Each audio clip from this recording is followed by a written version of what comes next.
Score line ना बहुत easily 4-0 हो सकता था। किसके फेवर? इंडिया के फेवर में। मेरे दिमाग में इंडिया ऑलरेडी सीरीज जीत चुकी थी। एक और चीज कि जो रूट जैसा बल्लेबाज टेक्निकली एब्सोल्युटली करेक्ट एंड वो मेथड्स प्रूवन है, इतने सारे रन्स बना चुके हैं, वो वहां पे रिवर्स स्वीप खेलने की कोशिश करते हुए आउट हो जा रहे हैं। जब भी बुमराह खेलते हैं तो सिराज को कुछ तो हो जाता है, और जब सिराज अकेले बॉलिंग को लीड करते हैं तो वो एक बिल्कुल ही अलग तरह के बॉलर होते हैं। लेकिन more than the batter, Ben Stokes is bowler in the leader. Game को गेम रहने दो ना। आई थिंक मेरे लिए तो रविंद्र जडेजा प्लेयर है। Overall amongst allrounders, visiting allrounders में तो सर्वश्रेष्ठ प्रदर्शन रहा है उनका, और पिछले कुछ सालों में देखें तो he is at par with some of the top order batters in terms of average. Bharat का 2025 इंग्लैंड टूर समाप्त हुआ। 25 दिन के ग्रिपिंग एक्शन के बाद 2-2 के स्कोर लाइन के साथ, और काफ़ी सारे फैंस को ये लगता है कि that was an absolute perfect score line जो दोनों टीम्स की एफर्ट्स को जस्टिस करता है। ओवरऑल जो हमने देखा 25 दिनों में, और 25 दिनों में बस नहीं, बात बताऊं इसमें, हाँ, एक्चुअली स्कोर लाइन ना बहुत इजीली 4-0 हो सकता था। किसके फेवर में? इंडिया के फेवर में। जो 2 मैच हम हारे, एक तो 22 रन से हार गए, लॉर्ड्स वाला। लॉर्ड्स की जीत वैसे भी बड़ी चीज होती है, बट समहाउ वो हम मैच हाथ से निकल गया। 371 रन बना के कौन हारता है? सो मेरे दिमाग में इंडिया ऑलरेडी सीरीज जीत चुकी थी। अगर नहीं भी जीती तो जो टेस्ट मैच ड्रॉ हुआ, I consider that as India's win. Now तो फाइनल स्कोर लाइन क्या होना चाहिए? 2.5 वर्सेस 2। सो कम से कम हमने 2.5 टेस्ट मैच तो जीता है। मतलब हम पे इंग्लिश मीडिया और इंग्लिश फैंस का पूरा असर आ गया, क्योंकि मॉरल विक्ट्रीज क्लेम करने में तो उनसे आगे कोई इन जनरल नहीं है। इंग्लिश मीडिया, इसके इंग्लैंड क्रिकेट का एक फेसबुक पोस्ट देखा, उसमें नहीं इंग्लिश क्रिकेट का। सो क्रिस वोक्स के बारे में लिखा हुआ था, Christopher Roger Woakes, and then there was this heart emoji. My point is कि इसको इतना ग्लोरीफाई करने की क्या जरूरत है? ये मैच आप वॉर नहीं लड़ रहे हो, एक क्रिकेट मैच है। एक आदमी जिसका शोल्डर डिसलोकेटेड है, आप जबरदस्ती उसको मैच पर उतार के, मैं समझ सकता हूँ कि अगर 40-50 रन जीतने को होते तो शायद नहीं आता खेलने, वो कितने पेन में है। आपने क्रिकेट को वॉर क्यों बना दिया? And why everybody is praising it? It was not a great gesture. I mean it was a very brave gesture on Chris Woakes part, but team management कहाँ सोई हुई थी? ये किस तरह का है कि हमको किसी भी कीमत पर जीत चाहिए? What happened to gentleman's game? I think that is what this baseball era has built its reputation around. क्योंकि अगर हम बेन स्टोक्स को भी देखें, खास करके पिछले 1 साल में उनका जो वर्कलोड रहा है बॉलिंग का, 2 बार इंजरी के कारण बाहर हुए, इतना ज़्यादा इंटेंस रिहैबिलिटेशन किया, खुद को ऑलमोस्ट एग्जॉस्ट कर दिया। पिछले टेस्ट में भी उन्हें पता था कि बॉडी शायद आगे नहीं ले पाए, लेकिन मैच ऐसा फंसा हुआ था कि वो बॉलिंग करना है। उससे पहले वहां पे ब्रेंडन मैककलम बालकनी से इशारा कर रहे होते कि इनको रोको, मत तो कराओ। ना, ये बेसबॉल क्रिकेट का इतना ग्लोरीफाई करना, ये बड़ी अजीब सी बात है। आप मुझे बताओ, सेशन बाय सेशन इंडिया कौन से सेशन में उनसे स्लो रन बना रहा था?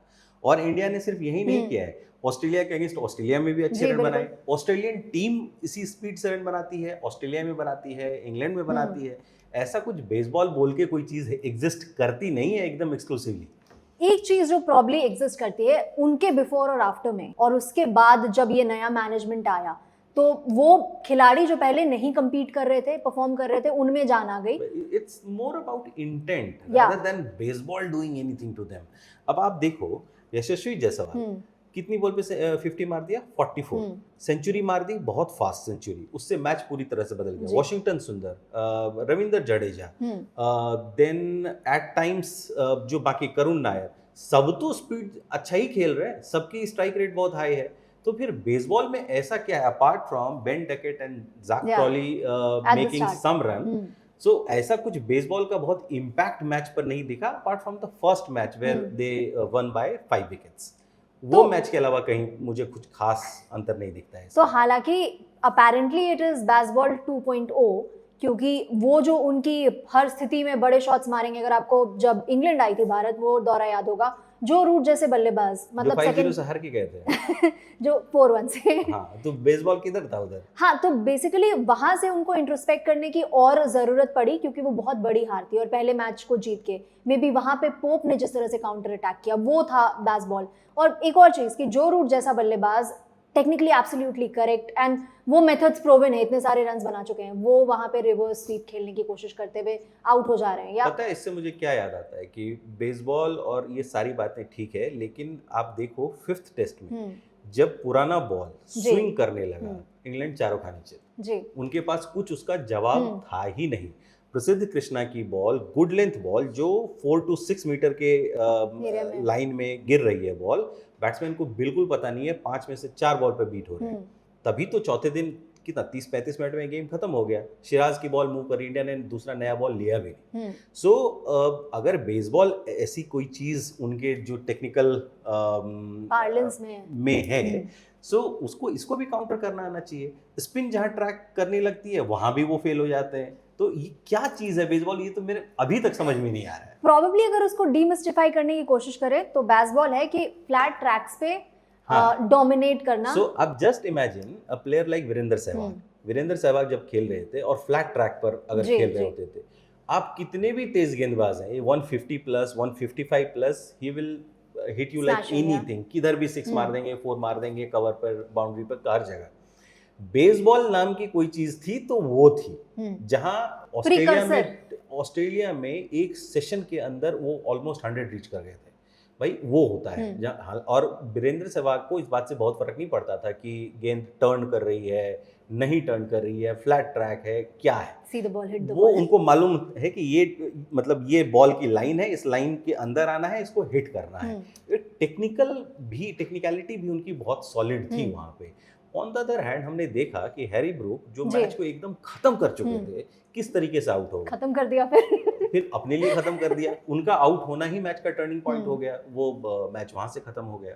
सो ये अगेन कि ये बेसबॉल बहुत ओवर हाइप टर्म है और इसके पीछे कोई बहुत सॉलिड फाउंडेशन स्पेशली आफ्टर इस सीरीज के बाद दिखता नहीं है। और ये तो आप ये मनाइए कि शुभमन गिल की नई टीम थी, नया कैप्टन था, नई टीम थी, यही ऑस्ट्रेलिया होता एंड विथ देयर होना ही है एब्सोल्यूट ग्रेट कैप्टन्स। क्या हालत करेंगे इंग्लैंड की वो। तो अभी के कॉन्टेक्स्ट में, अभी के सिचुएशन में, कुछ कंडीशंस में ये कॉन्सेप्ट चला और जब चला तो ऐसी जीत आई उनके पास जो कि अदरवाइज फादम नहीं की गई थी। 371 रन बना के जब जीत गए फर्स्ट टेस्ट मैच में, वो बिना बेसबॉल के नहीं होता। 22 में जब न्यूजीलैंड को जैसे हराया, फिर भारत के खिलाफ जो सिंगल मैच में जीत हासिल की, तो क्योंकि वो ऐसे मोमेंट्स देते हैं तो कॉन्वर्सेशंस होता है। और जिनके नाम पे रखा गया है उन्हें खुद नहीं पसंद कि इतना लाइमलाइट उन्हें मिले। तेंदुलकर एंडरसन ट्रॉफी, हाँ, और बेसबॉल भी ब्रेंडन मैकलम को नहीं पसंद ये टर्म, हाँ, लेकिन ऑब्वियसली अब टर्म फैसिनेटिंग है तो लोग इसका इस्तेमाल तो करेंगे। But overall I am pretty sure कि आपको कन्विंस करना यहाँ पे मुश्किल है, लेकिन जो आपने बात कही कि क्या वो टेक्निकली एडेप्ट हैं, अडेप्ट कर सकते हैं खुद को। आपको एक चीज मैं बताता हूँ, both Zak Crawley and Ben Duckett, दोनों जो ओपनर हैं, उनका एवरेज क्या है, 33-34 के आसपास कुछ है, एग्जैक्ट नंबर्स इसी के आसपास कहीं होंगे। इस एवरेज के साथ इंडियन टीम में जगह नहीं मिलती, ड्रॉप कर दिया जाता है, ड्रॉप कर दिया जाता है। यहाँ पर 45 से नीचे बहुत ज्यादा जगह है नहीं। टेस्ट मैच पे केएल राहुल जैसा एक्सेप्शनल प्लेयर वो स्ट्रगल करता है इस एवरेज स्कोर को लेके। तो ये सिर्फ ये कहना कि ये एक सेशन में 200 रन बना देंगे, 250 रन बना देंगे, टेस्ट मैच है ये, it's also a game of patience and grit. Bazball से कहीं ज्यादा इंपॉर्टेंट आई थिंक वो एस्पेक्ट है। वो शायद लॉर्ड्स टेस्ट में उन्होंने दिखाया।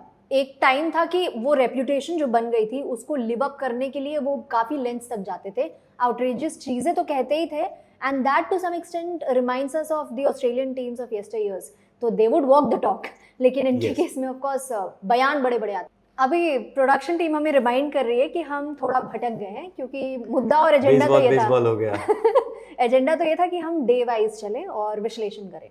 तो सबसे पहले पहला दिन जब इंग्लैंड ने टॉस जीता, गेंदबाजी करने का निर्णय लिया, लगता है इंग्लैंड में कि कंडीशंस ओवरकास्ट होंगी और फिर विकेट में इंग्लैंड ने वहाँ एक बहुत फेटल मिस्टेक कर दी। वो ये है कि टॉस जीत के बॉलिंग क्यों ले लिया, क्योंकि 4th इनिंग में वापस वही खेलेंगे और वही हुआ। अगर चौथे दिन के एंड में खेल खत्म हो जाता तो शायद इंग्लैंड 20-22 मिनट में जीत चुका होता, लेकिन वो 5वें दिन तक गेम जाना, बॉल का रिवर्स स्विंग होना शुरू हो जाना, आई थिंक वो टॉस जीत के भी गलत चुन लेना एक प्रॉब्लम इंग्लैंड के लिए हो गया प्रॉब्ली। और अपना बेसबॉल मोड और ऑन करने की जरूरत थी ताकि जल्दी रन बनाते तो बात बाद में फायदा मिलता, लेकिन चौथे दिन के एंड तक या पांचवें दिन तक नहीं जाती जब बॉल। आप देखो, अच्छा एक चीज मुझे और भी नहीं समझ में आई कि आप देखो कि पहले इनिंग में इंडिया ने बनाए 224 रन, उन्होंने बनाए 247, राइट। सेकेंड इनिंग में इंडिया ने बनाए 394 and they almost reach there, 5-6 run से कम रह गए, 367 के अराउंड कुछ रन बनाया। पहले इनिंग में दोनों टीम को क्या हो गया था, क्यों नहीं रन बने वहां? कंडीशंस थोड़े इंप्रूव हुए थे, probably that was बाद में बॉलिंग के लिए और फेवरेबल हो गए थे एकदम टुवर्ड्स द एंड। तो आई थिंक ये विकेट भी मतलब इस विकेट के अराउंड बहुत कंट्रोवर्सी रही, लेकिन बहुत इंटरेस्टिंग विकेट गौतम गंभीर तो लड़ भी रहे थे, लड़ भी चुके हैं अब, मतलब हमारी मीडिया और उनकी मीडिया भी काफी लड़ी। बट ये बात सही है कि बायस्ड तो है, इंग्लिश मीडिया बायस्ड तो है, इसमें कोई शक की बात नहीं। और वैसे भी वो जो ग्राउंड था बहुत हॉस्टाइल ग्राउंड था, ये तो थैंकफुली इंडिया का मैच था कि इंडियन फैंस हर जगह उनके साथ ट्रैवल करते हैं, 10-20 हजार लोग होते हैं। अगर कोई दूसरी टीम होती वो तो क्राउड से ही हार जाती मैच। स्टीव स्मिथ सैंडगेट के बाद जब वो गए वहां पे, वो रोने वाले हैं। So again coming back to this thing कि वो जो 23 रन की लीड उनको पहले इनिंग में मिली थी, वो भी कोई इसलिए नहीं मिली कि वो कोई बहुत अच्छा खेल रहे थे। 223 रन इन्होंने बनाए, 247 उन्होंने बनाए। 23 रन इसलिए मिली कि दोनों ही टीम खराब खेल रही थी, ये उससे 23 रन कम खराब खेले। सो इतना ही डिफरेंस पहली इनिंग का रहा। अब देखो सेकंड इनिंग जैसे ही स्टार्ट हुआ, यशस्वी जायसवाल अलग ही आईपीएल मोड में उतर गए और मतलब कमर से ऊपर बाउंस पर कम से कम 1.5 मीटर की बाउंस पर वो आराम से कट मार रहे थे। बिल्कुल पहली इनिंग में भी यही बॉल थी, वहां नहीं खेला जा रहा था। इस इनिंग में ऐसा क्या चेंज हो गया? अब एक और चीज ये भी थी, टूर की शुरुआत हाई पे की, टूर को कंक्लूड हाई पे करना था, तो it is like a circle. मतलब ये पूरा एक पिक्चर बन रही थी। हर प्लॉट का हर हिस्सा इतना इंटरेस्टिंग, इतना नैरेटिव रिच। इनफैक्ट बजर बट्टू स्पॉट्स पे हम जो 3-4 साल बाद वीडियो बनाएंगे अपने आईपी गेम घूम गया में, तो ये बहुत इंटरेस्टिंग स्टोरी रहेगी इस मैच की। मतलब पहला मैच वो जीते, दूसरा हम जीते, तीसरा फिर वो जीते, फिर ड्रॉ हुआ और फिर हम जीते। और ड्रॉ भी ऐसा आसान सिंपल बोरिंग ड्रॉ नहीं था। नहीं ड्रॉ में तो इंडिया ऑलमोस्ट मैच हार ही गई थी, तो मैं तो उसको भी जीत ही कंसीडर करता हूँ कि वो भी जीत ही है, चाहे आधा जीत है लेकिन 2.5। तो वैसे भी इस सीरीज में अगर आप देखो तो दो चीजें बिल्कुल, एक तो स्टैट से देख के मुझे बिल्कुल हंसी आ गई कि जब भी बुमराह खेलते हैं तो सिराज को कुछ तो हो जाता है, और जब सिराज अकेले बॉलिंग को लीड करते हैं तो वो एकदम बिल्कुल ही अलग तरह के बॉलर होता है। ये क्या है, कुछ आप डिकोड करो जरा, ये क्या होता है वहाँ? एक चीज, एक उस स्टैट का फर्दर विश्लेषण जब मैंने देखा तो it's not just about the fact कि उनको नई बॉल मिलती है या नहीं मिलती है, क्योंकि इस मुकाबले में तो हमने देखा कि नई बॉल से ज्यादा जो सेकंड जो इनिशियल 2 बॉलर्स हैं, ओपनिंग बॉलर्स, उसके बाद जो बॉलर आते हैं उनको ज्यादा हेल्प मिली, क्योंकि तब तक बॉल ओवरऑल सेटल कर चुका था और उसको फिर स्विंग के लिए ज्यादा अच्छे से इस्तेमाल किया जा सका। तो देयर इज नो पर से रीजन कि इसलिए होता है। प्रॉबेबली जो इंटैंजिबल रीजन है वो ये है कि जिम्मेदारी ले लेते हैं। हाँ, मतलब बुमराह के रहते क्यों नहीं लेते? और वो शमी के केस में भी अगर हम देखें, शमी और सिराज भी जब साथ में होते थे, तब भी सिराज जब लीड कर रहे हो attack, that Siraj versus any other Siraj, उसको फर्स्ट चेंज पे लाएंगे तो वो परफॉर्मेंस नहीं होता है। और it's not just about first change, that is regardless of कि फर्स्ट चेंज पे आए या ओपनिंग गेंदबाज रहे। आई थिंक कुछ प्लेयर होते हैं जैसे हार्दिक पांड्या, हाँ, जिम्मेदारी आए तो जिसको अगर आप इंटाइस करोगे, गुस्सा दिलाओगे, वो अच्छा खेलने लगता है। सिराज शायद वैसे ही प्लेयर है। On the other hand Bumrah is very planned, उसको पता होता है कि हर बॉल क्या फेंकनी है, बैट्समैन का स्टैट्स क्या है, किधर खेलेगा, लेग स्टंप अच्छा है, ऑफ स्टंप अच्छा है, ऐसा मनी इन द बैंक वाली एनालॉजी, मतलब वो बहुत प्लान्ड टाइप के लगते हैं। सिराज वगैरह जज्बे के साथ, जज्बे पर खेलते हैं ज्यादा। तो लेकिन ये अच्छी बात है कि खराब बात है? ये उनके लिए वर्क कर रहा है तो अच्छी बात है। बट इंडिया बिना बुमराह के कैसे खेलेगी? हमारा नंबर 1 बॉलर, वर्ल्ड का नंबर 1 बॉलर, उसको तो टीम में होना ही है। अभी नहीं है, अगले फिर जब भी मैच होगा, एशिया कप होगा, सब कुछ होगा, उसमें तो वापस आना ही है। बहुत वियर्ड कोइंसिडेंस है ना कि इस साल बुमराह के एब्सेंस में भारत ने ज्यादा मुकाबले जीते हैं as compared to, but obviously so क्या मतलब एक रीजन हो, जैसे विराट कोहली के नहीं रहने से या रोहित शर्मा के टीम में नहीं रहने से एक्चुअली टीम के लिए अच्छा ही हो गया। आप सोच के देखो कि विराट कोहली अगर होते तो एक आदमी के अराउंड पूरा गेम घूम रहा है, मतलब everybody is focused on Virat Kohli, अरे ये क्या करता है, इसका नेक्स्ट मूव क्या है। तो उसमें क्या होता है कि जो दूसरे बहुत टैलेंटेड प्लेयर्स भी हैं ना, जिन पे वो जज्बा है, शायद वो अटेंशन के बीच में ना होने के, क्रिकेट है तो शोमैनशिप है ना, शोमैनशिप तो रहेगा, उससे कुछ फर्क जरूर पड़ता है मेंटालिटी के अंदर। जैसे शुभमन गिल, ये बिल्कुल अलग शुभमन गिल है, जो हम Prince of cricket, Prince of Indian cricket और ये सब बोलते थे कि विराट के बाद और यही उसके किंग बन बावजूद जाएगा। बीच में एक फेज आया जब इंग्लैंड आई थी भारत कि शुभमन गिल की जगह जस्टिफाइड है, मतलब ड्रॉप करने तक बात आ गई थी, लेकिन उस सीरीज में फिर सेंचुरी मारी डिस्पाइट द फैक्ट कि 2023 इनिशियली बहुत अच्छा गया, लेकिन मतलब उसके हर बाद खिलाड़ी मेंटली राहुल द्रविड़ हो जाएगा जरूरी नहीं है कि सचिन तेंदुलकर है लेकिन मैं हूँ। हाँ, ये हो जाएगा ही जरूरी नहीं है। हमने ऑस्ट्रेलिया में भी देखा कि रिकी पॉन्टिंग की वजह से मार्को जैसे प्लेयर कई बार साइडलाइन हो गए, या एकदम फ्लैम्बॉयंट डेविड वार्नर की वजह से दूसरा कोई आदमी साइडलाइन हो गया।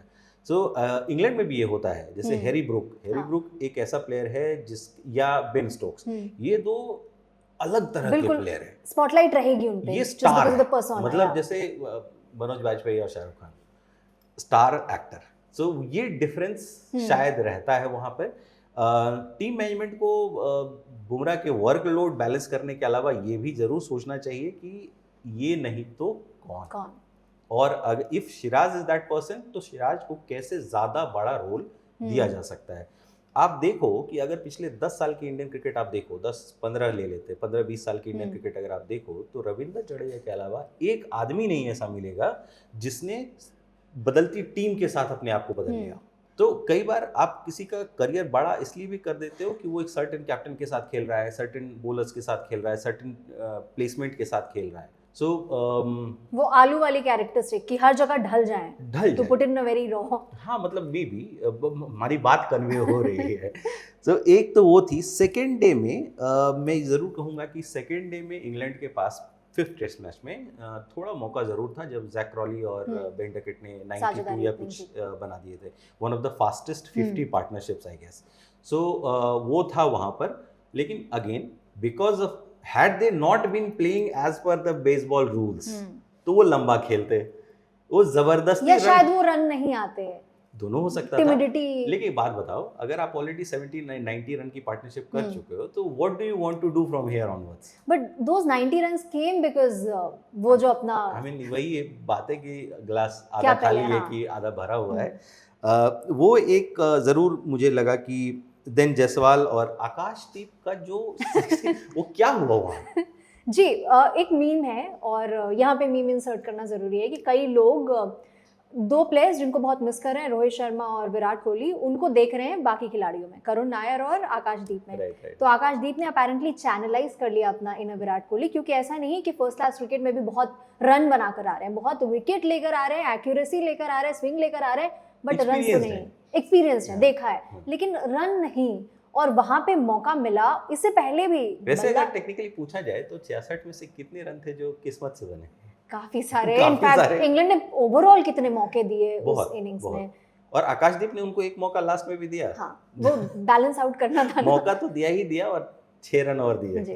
वो सिराज वाला, जैसे चौथे दिन सिराज के केस में देखने को मिला। सिराज ने अपने प्रेस कॉन्फ्रेंस में बोला भी था कि मेरे साथ ही ऐसा क्यों होता है। लॉर्ड्स टेस्ट के एंड में उनका वो जो एक्सप्रेशन था। अच्छा, एक चीज बताओ, जब आपने देखा कि 4th डे पर इंडिया की इनिंग में इंग्लैंड को लीड इंडिया ने 374 रन का दिया है, उनको बनाना है, आपको क्या लगा था मैच में क्या होगा? एक डर इंग्लैंड ने पैदा तो कर दिया है, और वो किया है क्योंकि बट हमारे ही खिलाफ किया है, और किसी से नहीं जीते हैं 371 रन जैसे बनाकर। पाकिस्तान के खिलाफ पिछले साल जब टॉर था, तो पाकिस्तान को बिल्कुल, वो मैच पाकिस्तान में ही था ना, पाकिस्तान में ही था। और उससे पहले भी 22 में भी यही हुआ था कि पाकिस्तान में ही गए थे, और पाकिस्तान बड़े स्कोर्स बनाती थी पहले इनिंग्स में, और फिर इंग्लैंड बहुत चिल करते हुए जीत जाती थी। तो मतलब ऑब्वियसली ऐसा कर रखा है, तो इसीलिए कंसर्न था, डर था। और ओवरऑल क्योंकि मैच बहुत हाई स्कोरिंग नहीं रहा था, और बीच में ऐसे फेजेस आए थे दोनों इनिंग्स में, या पहले तीनों इनिंग्स में, जब विकेट क्लस्टर में गिरे थे, तो वो एक बड़ा होप था। जब आप एक्चुअली जब ये कहते हैं ना कि बेन स्टोक्स के आने के बाद से और ये सब, आई थिंक ये एक चीज़ ज़रूर बदली है इंग्लिश क्रिकेट के अंदर, कि वो चाहे 500 रन बनाना हो, 10,000 रन बनाना हो, जाते हैं जीतने के लिए। बिल्कुल, हार जाए कुछ भी हो जाए, आप देखो 371 बना के जीती गए, ये मैच भी ऑलमोस्ट खत्म ही था। ये इंडिया डिजर्व करती थी जीतना, तो इंडिया जीत गई इवेंचुअली। लेकिन एक स्ट्रोक की बात थी, एक 6 लगने की बात थी, कैसे भी कोने से लग के चला जाता है। तो मुझे ये लगता है कि और खुद बेन स्टोक्स भी, आप देखो कि जो 4 मैच इससे पहले हुए, 5वां वो खेले नहीं, उसमें से 2 के man of the match Ben Stokes. बिल्कुल। सो वो खिलाड़ी तो जबरदस्त है ही, और जो लीडर होता है ना एकदम फ्रॉम द फ्रंट, वैसा उनका इम्पैक्ट है। मुझे लगता है बॉर्न हीरो में उनको कवर करना बहुत ज़रूरी है। कभी मैं सारे आईपीज़ को यहाँ पे पब्लिसाइज करने की कोशिश कर रही हूँ, बट आप ओवरऑल ट्रेजेक्ट्री देखें, जो की मोमेंट्स रहे हैं बेन स्टोक्स के करियर में, 2016 T20 वर्ल्ड कप फाइनल, बहुत सारे ऐसे खिलाड़ी होंगे जितना जज्बा जो भी वहाँ से डिजेक्ट हो जाए, लेकिन वहाँ से जिस तरह से 19 में जिताया, अगेन कोई मूवी का प्लॉट भी बनाए तो इतना कौन सोचेगा भाई। उसके बाद फिर हीरो मटेरियल तो है, हीरो मटेरियल, और उसके इमीडिएटली बाद as I speak I get goosebumps. वो टेस्ट, एशेज टेस्ट अकेले जिता, अकेले लीच दूसरे एंड पे कितने 2 बार कर दिया है ऐसा। मतलब एक बार और भी बहुत लास्ट विकेट खेलते खेलते मैच जितवा दिया, या 2 विकेट से ऐसा कुछ करके। और ऐसे टेंस सिचुएशन में दूसरे को गार्ड करते हुए वो रन्स बनाना अदरवर्ल्डली। और उसके बाद फिर जब कप्तानी मिली, इनिशियली मेरा भी एप्रीहेंशन था कि बॉडी वेयर एंड टियर के थ्रू जा चुकी है, क्या कप्तानी टेस्ट क्रिकेट का वो संभाल पाएंगे। मतलब वो ऐसे प्लेयर है, वो इंजर्ड हो गए थे, पिछला टूर न्यूजीलैंड का था, इंजर्ड हो गए थे, पाकिस्तान का भी उससे पहले जो टूर था, साथ में गए टीम के, ऐसे नहीं घर बैठ के चिल करेंगे, वो रिहैबिलिटेट भी कर रहे हैं तो साथ में टीम के रह रहे हैं। थोड़ा अलग तरह का खिलाड़ी भी है, क्योंकि मुझे याद है कि जो वर्ल्ड कप इंडिया में हुआ था, जो हम फाइनल हार गए जिसमें, उसमें जब शमी की बॉल पर वो आउट हो गए थे तो उसका रिएक्शन देखा था, वो लगता था स्पोर्ट्समैन वाला रिएक्शन कि अरे ये क्या बॉल फेंकी, अप्रिशिएशन था उनकी आईज में। ऐसा इतना बड़े दिल वाला खिलाड़ी कम ही है। हालांकि उन्होंने एक बहुत ही बुरी हरकत की इस मैच के अंदर, पिछले मैच के अंदर, जब ड्रॉ के लिए वो कह रहे थे कि भाई हम क्यों सेंचुरी छोड़ के चले जाए, आप चले जाते क्या।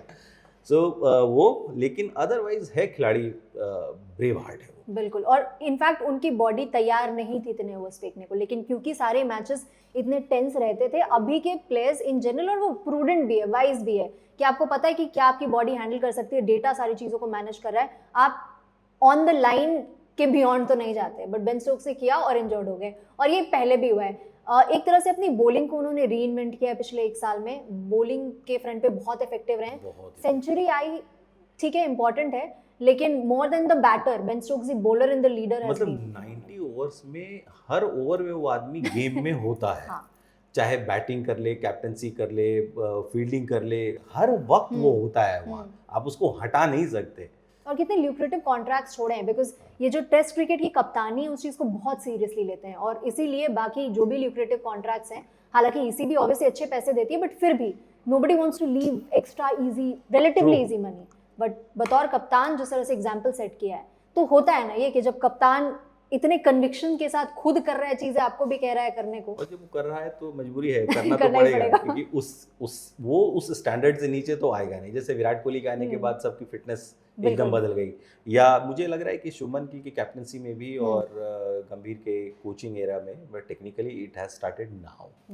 सो अभी तक तो क्रिटिसिज्म ही हो रहा था कि अरे गंभीर ने ये खराब कर दिया, वो खराब कर दिया, but this is first big series where he has changed things for everyone.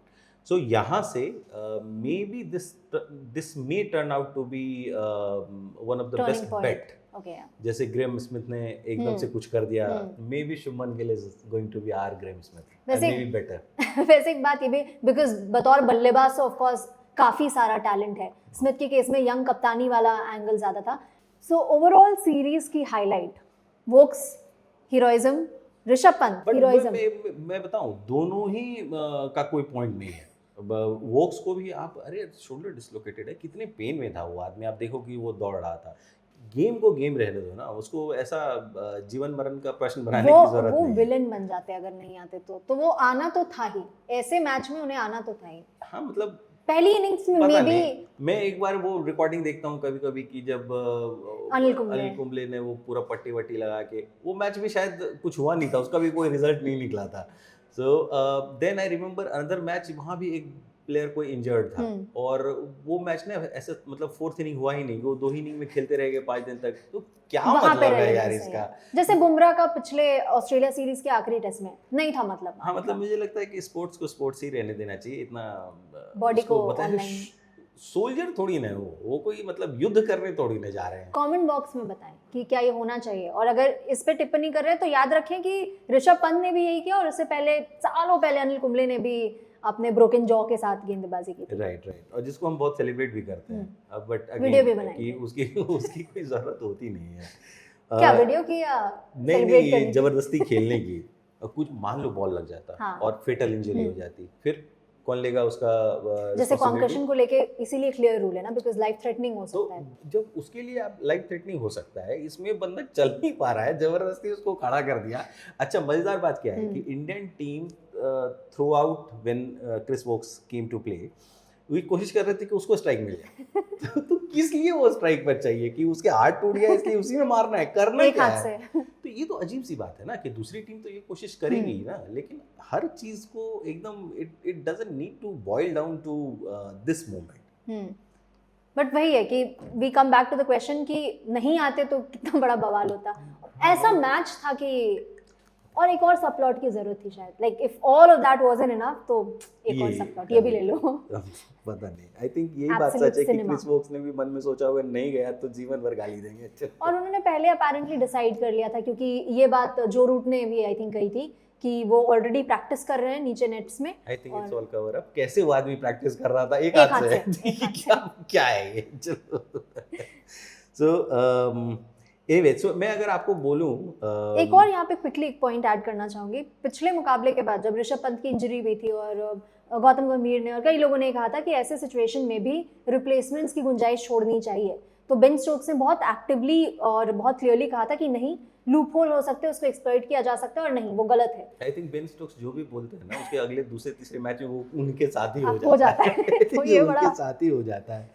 So just to before Conclude, wrapping it up, आपको अगर मैं बोलूं कि दोनों टीम मिला के वो कौन एक आदमी है जो सीरीज का स्टार है?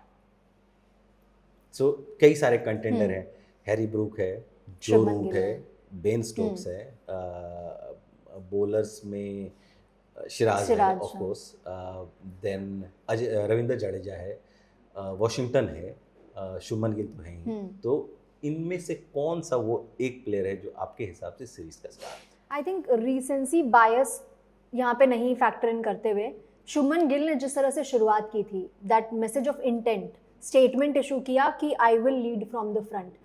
पहले मुकाबले के बाद इंडियन टीम को इसी बात का अक्यूज़ किया गया था और उससे पहले भी हैदराबाद वाले टेस्ट में भी ये बात कही गई थी कि सेट होने के बाद जो विकेट गंवा देते हैं तो पाउंस नहीं करते अपॉर्चुनिटी को, उस चीज़ को करेक्ट करते हुए शुभमन गिल, आई थिंक आपके हिसाब से, चूंकि आपने शुभमन गिल को चुन लिया कवर है, हो तो बट मैं बोलूं कि एक आदमी जिसने इंडिया का फेट इस सीरीज में बचा लिया वो रविंद्र जडेजा। क्योंकि अगर वो इनिंग नहीं आती और फिर 50 नहीं आता, ऐसे मतलब कितने 550 मारी, सो और रविंद्र जडेजा के वहाँ जिस पोजीशन पे वो बैट करते हैं और जिन लोगों के साथ बैट करते हैं वो बहुत क्रूशियल सिचुएशन है।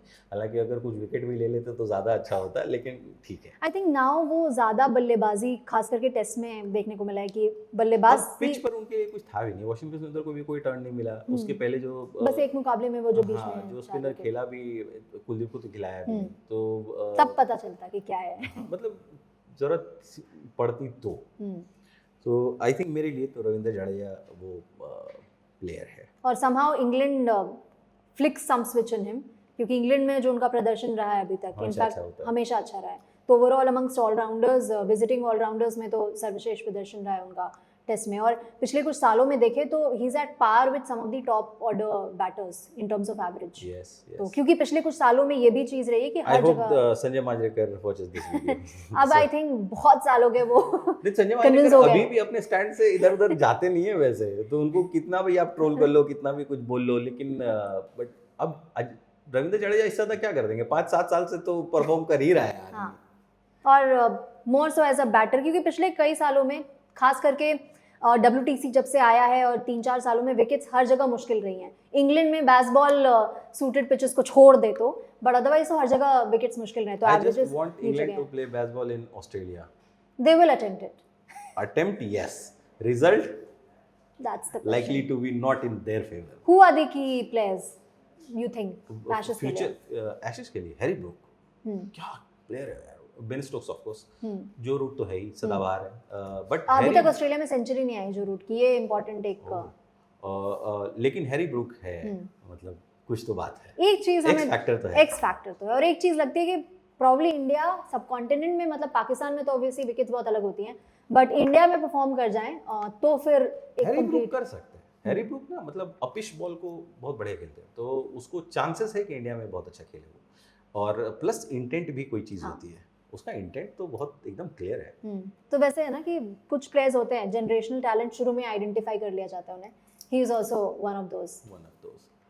ऑलराइट देन, तो इतना पर्याप्त है इस टेस्ट सीरीज के लिए। या तो कहें कि कितनी भी बातें करें वो इनफ नहीं होगा, ऐसी टेस्ट सीरीज हमने देखी और ऐसा मैच हमने देखा, लेकिन अभी के लिए काफ़ी है। फिर बात करते रहेंगे इस पे और ऐसे ही क्रिकेट से जुड़ी टॉपिक्स पे। एशिया कप आ रहा है, एशिया कप आ ही रहा है बस।